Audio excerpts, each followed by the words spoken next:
नमस्कार, ये बात करते हैं आज के मुख्य समाचार में। देश भर की तमाम बड़ी खबरों पर एक नजर डालते हैं। इससे पहले आप हमें कमेंट में जरूर बताएं कि आप ये वीडियो कहां से देख रहे हैं।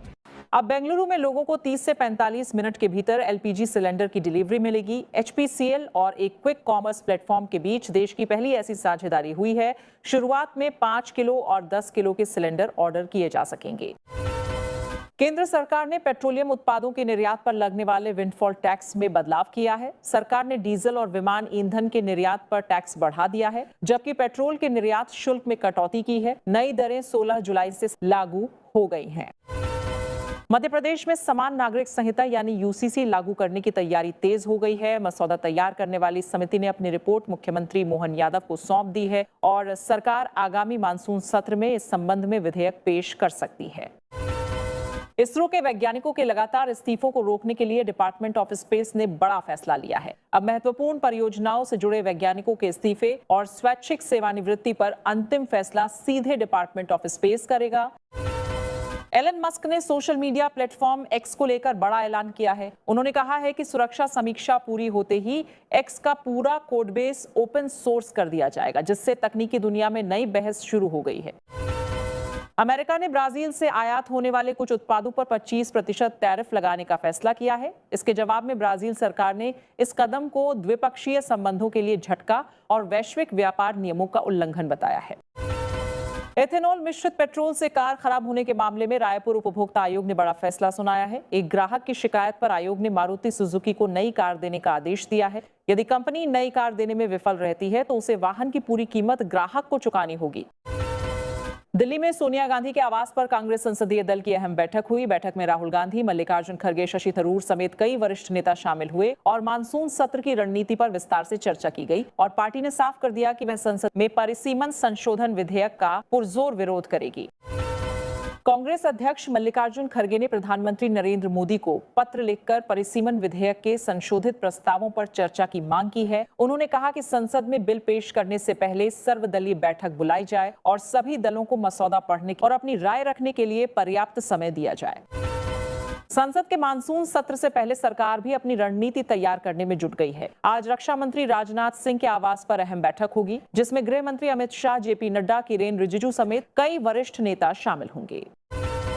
कुडनकुलम न्यूक्लियर प्रोजेक्ट में कथित डाटा लीक की खबरों पर एनपीसीआईएल ने सफाई दी है। कंपनी ने कहा कि किसी भी संवेदनशील परमाणु जानकारी की चोरी नहीं हुई है। लीक हुआ डाटा केवल गैर परमाणु सिस्टम से जुड़ा है और देश की परमाणु सुरक्षा को कोई खतरा नहीं है।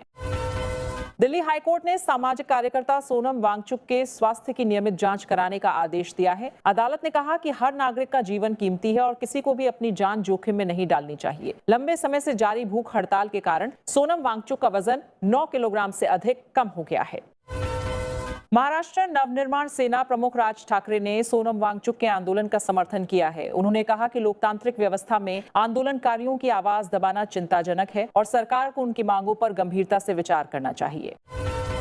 मध्य प्रदेश के कटनी जिले में देश की सबसे लंबी भूमिगत जल सुरंग बनकर तैयार हो गई है। इस परियोजना के पूरा होने से पहली बार बरगी बांध का पानी बिना किसी पंप या लिफ्ट के विंध्य क्षेत्र तक पहुंच सकेगा, जिससे लाखों लोगों को फायदा मिलने की उम्मीद है। सुप्रीम कोर्ट ने सीबीएसई के तहत 9वीं कक्षा में तीसरी भाषा शुरू करने पर चिंता जताई है। अदालत ने कहा कि इससे छात्रों पर अतिरिक्त पढ़ाई का दबाव बढ़ सकता है और सुझाव दिया कि तीसरी भाषा की पढ़ाई 5वीं या 6ठी कक्षा से शुरू की जानी चाहिए। यूरोप के 9 देशों ने यूक्रेन के साथ मिलकर एक संयुक्त एंटी बैलिस्टिक मिसाइल गठबंधन बनाने का ऐलान किया है। इसके साथ ही यूरोपीय संघ और यूक्रेन ने मिलकर ड्रोन निर्माण को बढ़ावा देने के लिए एक नए समझौते पर भी हस्ताक्षर किए हैं। ईपीएफओ ने 35 करोड़ से अधिक खाता धारकों के खातों में पीएफ का ब्याज जमा कर दिया है। इस बार कर्मचारियों को 8.25% की दर से ब्याज दिया गया है और खाता धारकों को इसके संदेश भी भेजे जा रहे हैं। उत्तर प्रदेश विधानसभा चुनाव की तैयारी में समाजवादी पार्टी ने बड़ा अभियान शुरू करने का फैसला किया है। पार्टी अध्यक्ष अखिलेश यादव सितंबर से पीडीए रथ यात्रा की शुरुआत करेंगे। इस यात्रा का नारा संविधान बचाओ और पीडीए बचाओ रखा गया है। इसके जरिए पार्टी सामाजिक समीकरण साधने की कोशिश करेगी। आजम खान की जौहर यूनिवर्सिटी पर प्रशासनिक कार्रवाई तेज हो गई है। विश्वविद्यालय के रास्ते आम लोगों के लिए खोल दिए गए हैं और अवैध निर्माण हटाने के लिए 15 दिन का समय दिया गया है। इसके बाद बुलडोजर कार्रवाई की तैयारी की जा रही है। अमेरिका के रक्षा विभाग ने 30 वर्ष या उससे अधिक उम्र के सैनिकों के लिए टेस्टोस्टेरोन जांच अनिवार्य करने का फैसला किया है। जिन सैनिकों में इसका स्तर कम पाया जाएगा, उन्हें स्वैच्छिक हार्मोन थेरेपी की सुविधा दी जाएगी। पश्चिम बंगाल की मुख्यमंत्री ममता बनर्जी को एक और बड़ा झटका लगा है। टीएमसी सांसद कोयल मलिक ने राज्यसभा की सदस्यता से इस्तीफा दे दिया है। इस्तीफे के बाद कोयल मलिक ने केंद्रीय मंत्री भूपेंद्र यादव से मुलाकात की, जिसके बाद उनके बीजेपी में शामिल होने की अटकलें तेज हो गई हैं। कोयल मलिक के इस्तीफे पर ममता बनर्जी ने कहा कि उन्हें पहले ही ईमेल के जरिए इसकी जानकारी दे दी गई थी। उन्होंने कहा कि जो लोग बीजेपी के दबाव में पार्टी छोड़ना चाहते हैं वे जा सकते हैं, लेकिन पार्टी की छवि खराब करने की कोशिश नहीं करनी चाहिए। अमेरिकी फेडरल रिजर्व ने आरबीआई के पूर्व गवर्नर रघुराम राजन समेत 3 भारतीय मूल के विशेषज्ञों को अहम जिम्मेदारी सौंपी है। उन्हें फेडरल रिजर्व की बैलेंस शीट और मौद्रिक नीति की समीक्षा के लिए चुना गया है, ताकि भविष्य की आर्थिक नीतियों को और बेहतर बनाया जा सके। मध्य प्रदेश के पूर्व गृह मंत्री नरोत्तम मिश्रा ने पुलिस प्रशासन को खुली चेतावनी दी है। उन्होंने कहा कि वह दोस्ती और दुश्मनी दोनों याद रखते हैं और निर्दोष कार्यकर्ताओं पर कार्रवाई बर्दाश्त नहीं की जाएगी। साथ ही नरोत्तम मिश्रा ने आरोप लगाया कि चक्का जाम खुलवाने के लिए कार्यकर्ताओं पर आंसू गैस के गोले दागने की जरूरत नहीं थी।